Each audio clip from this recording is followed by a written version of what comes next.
बिस्मिल्लाहिर्रहमानिर्रहीम। टेस्टी। जी हाँ, आज हम बनाएंगे बहुत ही टेस्टी कद्दू का रायता। कद्दू को इस्तेमाल करना सुन्नते रसूल भी है। इसको लौकी भी कहा जाता है और इसको घिया कद्दू भी कहते हैं कुछ लोग। कुछ एरियाज में ये लंबी शेप में आता है और कुछ एरियाज में ये गोल शक्ल में पाया जाता है। तो चलें अपनी रेसिपी स्टार्ट करते हैं।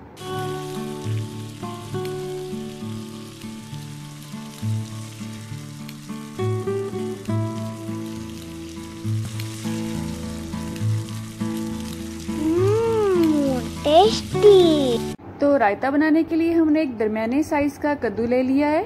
अब हम इसे अच्छी तरह से वॉश करके छील लेंगे। छीलने के बाद इसको हम कद्दूकश कर लेंगे। आपके पास अगर चॉपर है तो आप अच्छी तरह से इसको चॉप भी कर सकते हैं, वरना आप इस तरह से जादू के जरिए भी कर सकते हैं। अब हम इसे अच्छी तरह से गलाएंगे, लेकिन कुछ लोग गलाने के लिए इसमें पानी ऐड करते हैं। मैं इसमें बिल्कुल भी पानी ऐड नहीं करूंगी, क्योंकि इसमें नेचुरली इतना पानी होता है कि अगर आप इसे मीडियम या स्लो आंच पे पकाते हैं तो ये अपने ही दम में अच्छी तरह से गल जाता है। यहाँ पर मैंने चूल्हे की आंच को इंतहाई स्लो रखा हुआ है, जैसे हम दम पे रखते हैं चावलों को।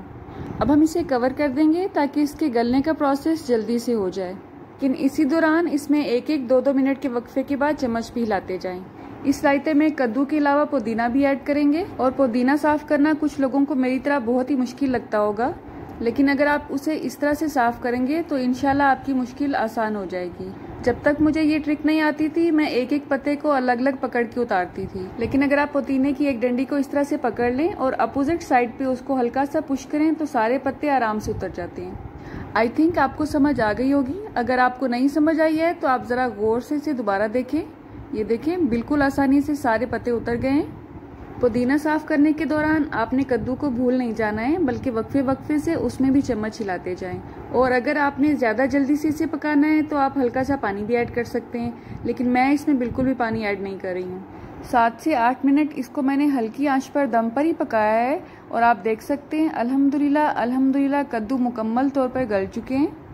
अब हम चूल्हा बंद कर देंगे और कद्दू को ठंडा होने के लिए रख देंगे। इसे आपने गरम गरम रायते में नहीं ऐड करना है, वरना आपका रायता पानी छोड़ जाएगा और वो बिल्कुल भी अच्छा नहीं लगेगा।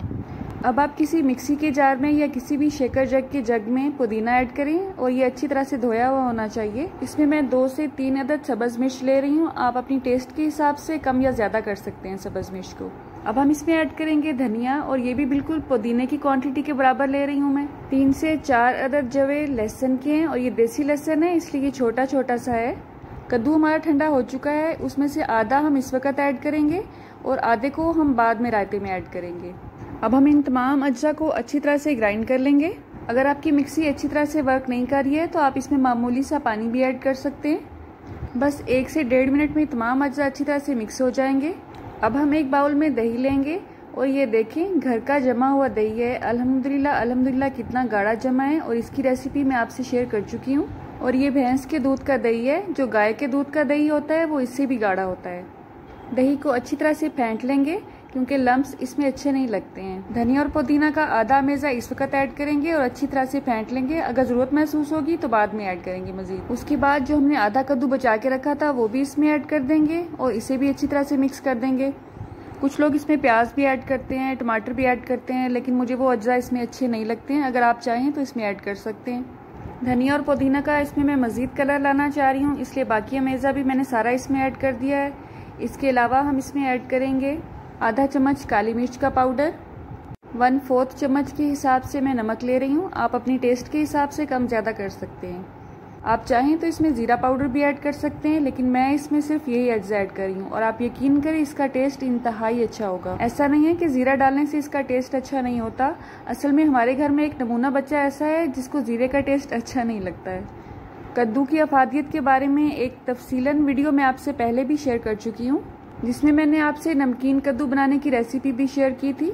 उस वीडियो का लिंक मैं आपको वीडियो के एंड पर दूंगी। और अगर आपको मेरी ये हेल्दी एफर्ट जरा सी भी अच्छी लगी हो तो प्लीज इस वीडियो को उन लोगों से जरूर शेयर कीजिएगा जो कि नई नई डिशेस सीखने के शौकीन हैं। अल्लाह आप सबका दस्तरखान सजाए रखे और हम सबको सेहत और ईमान का रिज़्क अता फरमाए।